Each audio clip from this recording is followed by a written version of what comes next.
બનાસકાંઠા જિલ્લામાં મેઘ મહેર કે મેઘ કહેર. ધાનેરા તાલુકાના ગામડામાં ઉપરવાસમાં ભારે વરસાદ થતાં નદીનું પાણી ગામમાં ફરી વળતા ગામ લોકોએ જેસીબીની મદદથી પાણીનો નિકાલ કરતા નજરે દેખાયા. ધાનેરામાં તુલસીનગર તેમજ સોસાયટીઓમાં પાણી ભરાયા. પાલનપુર નેશનલ હાઈવે પાણીમાં ગરકાવ થયો. બનાસકાંઠાના વડગામમાં હાફ ફાટ્યું. 5 કલાકમાં 9 ઇંચ વરસાદ પડ્યો.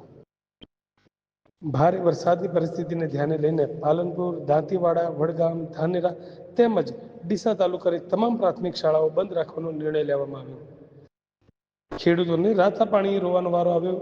ભારે વરસાદને પગલે સમગ્ર વહીવટીતંત્ર એક્શન મોડમાં.